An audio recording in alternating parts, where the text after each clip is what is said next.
Hello everyone, welcome to my channel. Electrical engineering ESC 2020 के solve paper को हम subject wise discuss करेंगे। तो आज के सेशन का सब्जेक्ट होगा इलेक्ट्रिकल मटेरियल। तो फर्स्ट क्वेश्चन है, as per the de Broglie relationship the wavelength lambda relate to its mass m and velocity v। Option A h upon M V, option B H V upon M, option C है H M upon V, option D है M V upon H.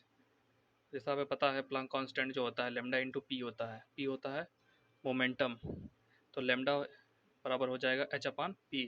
H है आपका Planck constant, P जो है momentum है, momentum M into V, H upon M V. Option A correct होगा।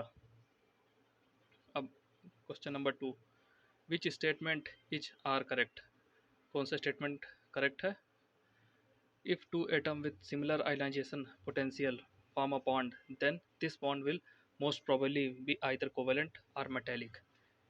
दो similar ionization potential मतलब कि दो सिमिलर मेटेलिक बॉन्ड जो होता है वो दो सिमिलर एटम का, जैसे सोडियम सोडियम Na के बीच जो बॉन्ड बनता है वो मेटेलिक होता है। सबसे वीक बॉन्ड यही होता है, मेटेलिक। तो ये तो सही है। कोवेलेंट जो होता है, जितने भी सेमीकंडक्टर मटेरियल हो गए, सिलिकॉन हो गया, जर्मेनियम हो गया, इन दोनों के बीच में जो बॉन्ड बनता है वो कोवेलेंट हो गया। तो ये तो सही हो गया, सिमिलर।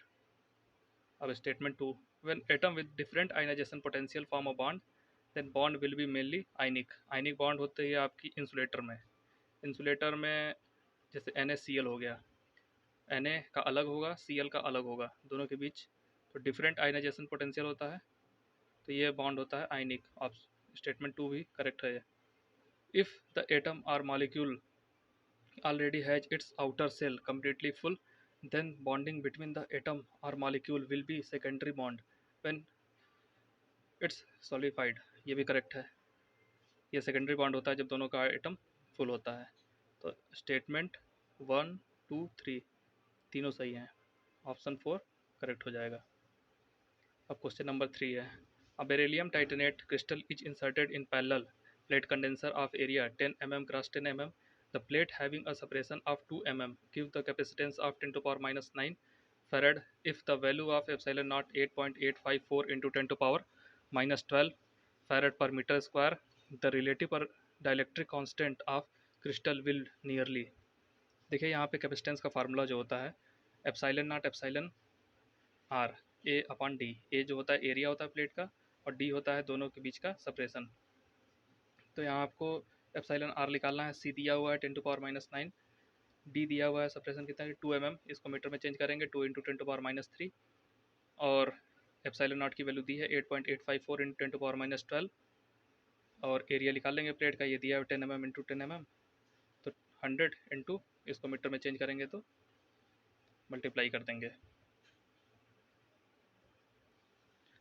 तो सॉल्व करने के बाद आएगा 2258.6, जो कि ऑप्शन बी 2260 इसके अप्रॉक्स है, नियरली।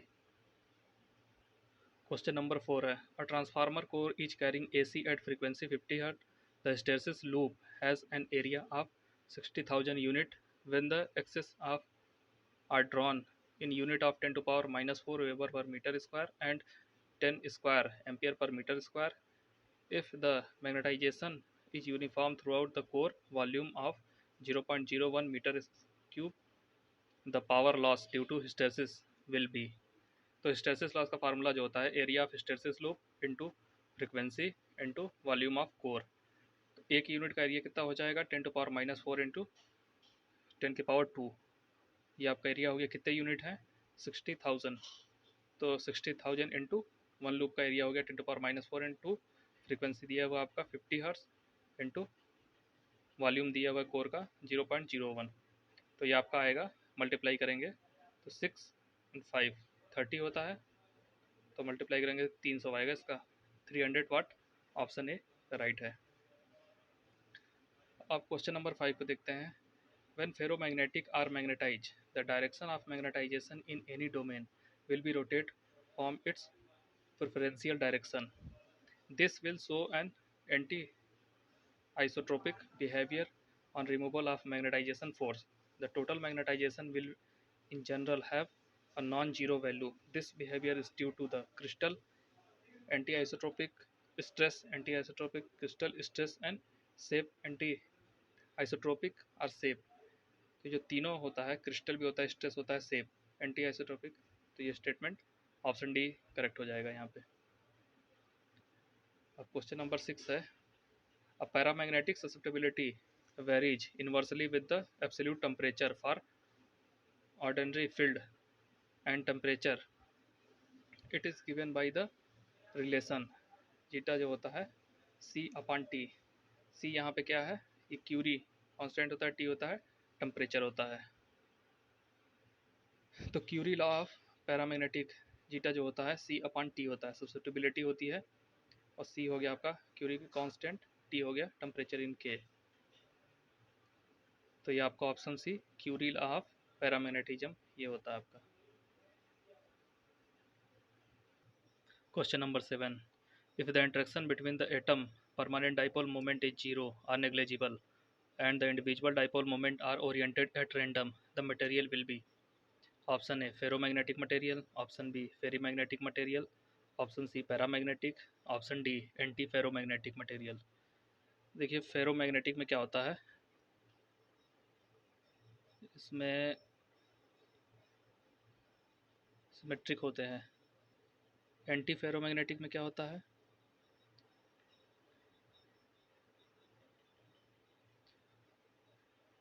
ये फेरी मैग्नेटिक हो गया। एंटी फेरोमैग्नेटिक में होता है,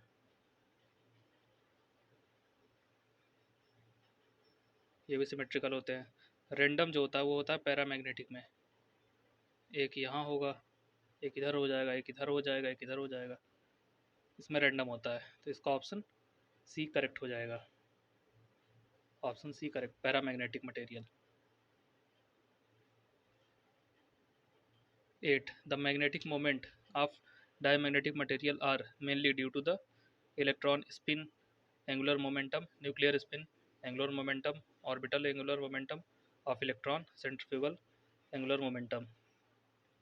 तो magnetic moment of diamagnetic material are mainly due to the orbital angular moment of the electron. Option C right हो जाएगा। The inductance of an air core coil is proportional to the The inductance of the air core coil is proportional to the option A, the square of the number after the diameter of coil, a form factor F depend on the ratio of coil radius to the coil length plus winding depth। तो जो L होता है वो होता है n square mu A upon L। तो option A तो correct हो गया, square of the number of turn, the diameter of the coil D, D के प्रोपोर्शनल हो गया, के स्क्वायर का प्रोपोर्शनल होता है, यहाँ दिया diameter. The form factor F depend on the ratio of the coil radius to the coil length plus winding depth। तो option B 1 and 3, first and third सही हो जाएगा। Light is capable of transferring electron to the free state inside a material, thus increase the electrical conductivity of material. When the energy imparted to the electron is quite large, the latter may be emitted from the material into the surrounding medium. This phenomena is known as the photoemission effect, photovoltaic effect, photoconductive effect, photo abstractive effect। तो ये होता है photo emission effect.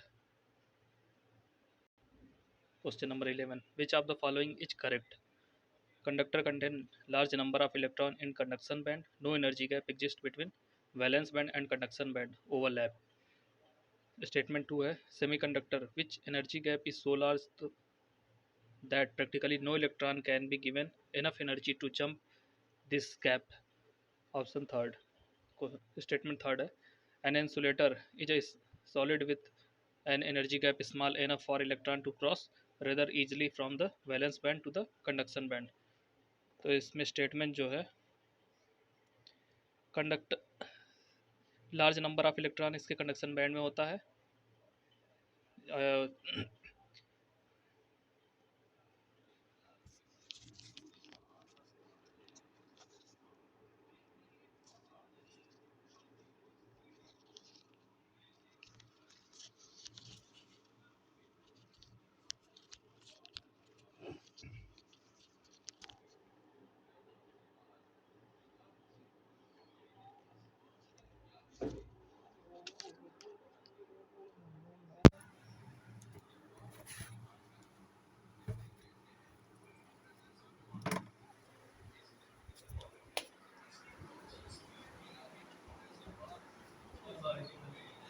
Start.